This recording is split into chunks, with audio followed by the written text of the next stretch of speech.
ہم نے بہترین گورننس دی مشکل وقت میں. کرائسس جو صدی میں ایک دفعہ کرائسس آتا ہے جو کرونا آیا تھا, دنیا کہتی ہے کہ ہم نے سب سے بہترین اس کو ملک کو نکالا. تو وہ کون سی قیامت آ گئی تھی کہ ہمیں اس وقت گرا کے تو ان چوروں کو اوپر بٹھا دیا. اچھا چلا میں مانوں کہ اگر آپ نے شاید کسی کو غلط فہمی ہو کہ شہباز شریف اشتہاروں کے علاوہ بھی ترقی کر سکتا ہے, شاید وہ سمجھتے ہو کہ واقعی وہ کچھ کر سکتا ہے. لیکن یہ ذرا آپ دیکھ لیں, شاید وہ سمجھے کہ اسحاق ڈار جو 2 دفعہ 99 میں بھی اکانومی بینک کرپٹ کر کے گیا, پھر 2018 میں پاکستان کی اکانومی بینک کرپٹ تھی, اس کے بعد جو شاید انہوں نے سمجھا ہو کہ یہ کچھ سیکھ گیا. تو لیکن آج مجھے 7 مہینے بعد بتائیں, مجھے ایک چیز بتائیں پاکستان کی جو پازیٹو کیا انہوں نے. آج اگر پاکستان کی اپنی بزنسز ہیں, ان کا گیلپ کا سروے ہے کہ 88% بزنس مین کہتا ہے کہ ہم غلط طرف جا رہے ہیں, یعنی ان کا اعتماد چلا گیا اس حکومت پہ. بیرون ملک جو کہ رسک اسیسمنٹ ہوتی ہے کہ آپ پاکستان قرضے واپس کر سکتا ہے یا نہیں, وہ 85% آپ کہہ رہے ہیں کہ پاکستان قرضے واپس نہیں کر سکتا.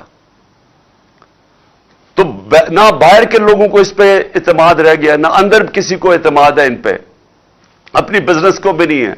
اور تو گورننس کا یہ حال ہے کہ 53% دہشت گردی بڑھ گئی ہے 7 مہینوں میں. تو ان کے پاس تو ٹائم ہی نہیں ہے ان چیزوں کا سوچنے کا. یہ تو اپنے کیسز ہی معاف کروا رہے تھے. یہ تو ہماری پارٹی کو صرف دیوار سے لگانے کی تاکہ کسی طرح مجھے ڈسکوالیفائی کے الیکشن جیت جائے. ان کا تو اور کوئی کام ہی نہیں. تو میں سوال یہ پوچھتا ہوں کہ ان کے تو پیسے باہر پڑے ہیں, ان کا تو سٹیک پاکستان میں نہیں ہے. یہ جو نواز شریف کا تو سارا ٹبر باہر چلا گیا. تو میں یہ پوچھتا ہوں کہ اپنی اسٹیبلشمنٹ سے کہ آپ نے آج مجھے یہ بتا دیں کہ مجھے پاکستان کا کیا فائدہ ہوا ہے. 7 مہینے میں یہ رجیم چینج سے اس ملک کو فائدہ کیا ہوا ہے. مجھے ایک چیز میں پوچھنا چاہتا ہوں, کیا کسانوں سے پوچھیں, جائے کسانوں سے پوچھیں کہ کیا حالات ہیں ان کے, آج انڈسٹری سے پوچھیں, آج نوجوانوں سے پوچھیں, آئی ٹی سیکٹر سے پوچھیں جو 75% ایکسپورٹس ہمارے دوران بڑھی تھی آئی ٹی کی, جو فیوچر ہے ملک کا. مجھے کسی سیکٹر سے بتائیں کہ کسی کو فائدہ ہوا ہے ان کے آنے سے. آج وہ لوگ جو ہمارے پر تنقید کرتے تھے وہ آج دعائیں کر رہے ہیں کہ آپ کسی طرح واپس آئیں. میں صرف پھر یہ سوال پوچھتا ہوں کہ کچھ تو ذہنوں میں سے گزری ہوگی کہ جناب ہم ان کو چوروں کو واپس آنے دیں. کچھ تو سوچا ہوگا کہ یہ کوئی فائدہ کرائیں گے پاکستان کو. اور میں حیرت یہ ہے کہ 30 سال سے ان کا ٹریک ریکارڈ ہمارے سامنے ہے, اور ہماری اپنی اسٹیبلشمنٹ نے بار بار ان کو کرپٹ کہا ہے.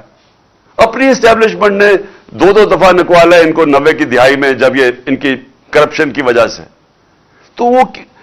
تو میں ابھی بھی میں حیران ہوں کہ کوئی بھی شاید مجھے اس کا پتہ چل جائے کہ کوئی وجہ ہو یا ان کو کوئی نظر آئی ہو چیز کہ جو ان میں کوئی صفت ہو, وہ شاید مجھے نہ نظر آ رہی ہو. لیکن میں آخر میں آج اپنے سارے پاکستانیوں سے مخاطب ہوں. دیکھیں, یہ جو وقت ہے اس کے اندر آپ ساری قوم کو میں کہہ رہا ہوں, آپ نیوٹرل نہیں ہو سکتے.